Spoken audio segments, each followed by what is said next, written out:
found interesting about that work is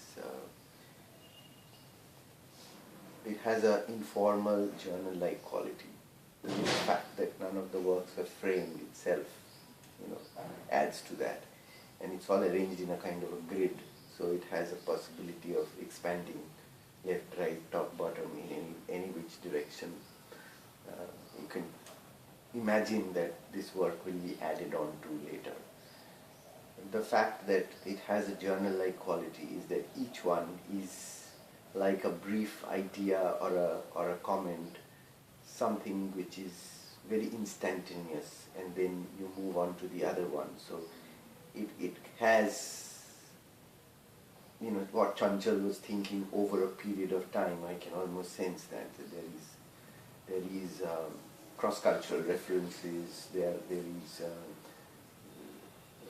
pain, there are images which deal with violence, with war, with love, with anxiety. So it's almost like revealing the process of thought that is happening in the mind. So I could actually look at each of the image and read some meaning into them.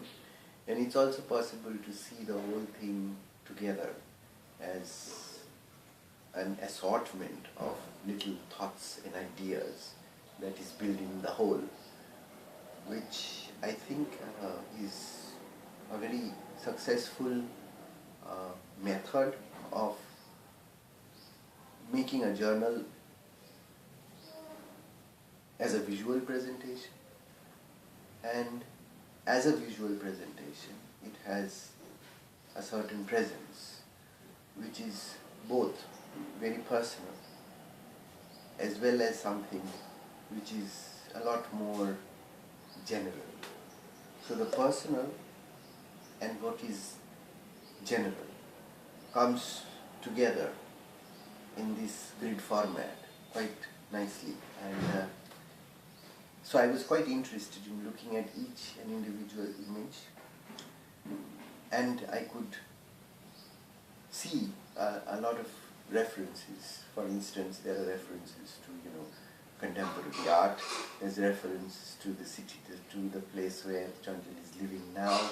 There is references to his mother country. There are references to his personal life, and like any thought process, it reveals the thought process. That what Chanchal might be thinking at that particular moment when that drawing was done. And there are different strands of thinking or thought which comes together to make this whole, which is what I find quite fascinating.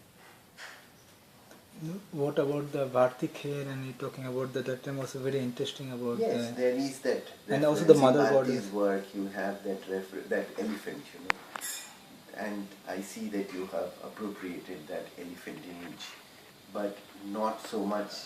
It does have an indirect. So anybody who's familiar with that image will immediately see that, okay, here is that iconic elephant, which is almost like a quote from Bhakti's. And yet what happens with that elephant in this context of the world is also that it kind of stands in for perhaps India, and it's a slain elephant, it's a dead elephant, it's not a live elephant. So that adds other meanings to it.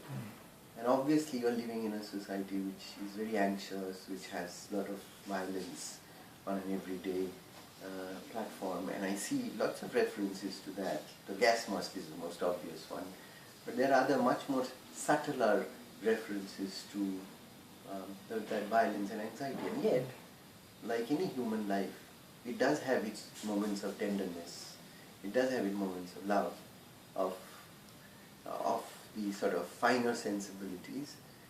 So what is interesting, that's what I was talking about, is the fact that it has both. And it is not both, it has many, many strands coming in and building the whole.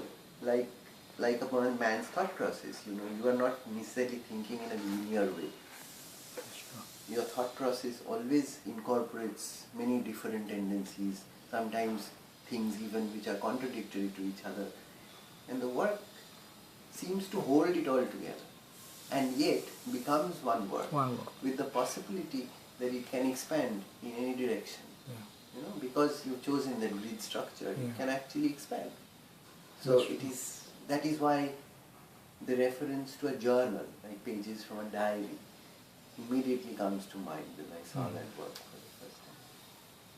And what I think about the working, my time and now is the time is things. What you think about what is the See, looking at your work, your concern is that you are born and bred in India.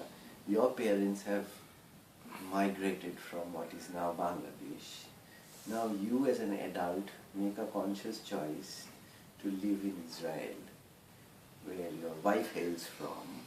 You have a family there, you have a house there, and you yet keep traveling between these two countries or continents, and you are attempting to also use something from your cultural background and see how that sometimes reflects in another cultural context. You know, you're just talking about this practice of the Jews living in the open for a week. What is it called? Sukkah. Sukkah. Yes. Now, and you said that your parents, when they came here as refugees after the partition, they were also forced to live out in the open.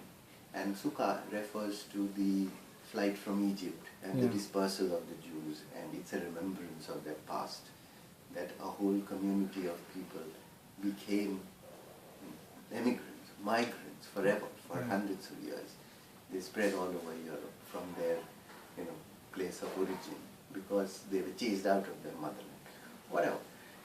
Now, you are conflating these two things together to make a piece of work, and that is in a way reflective in many other works that you have done, which tries to see a certain mirroring, a certain conflation, although on the face of it they're very different, but ultimately the human condition, no matter which culture you come from, remains pretty much the same.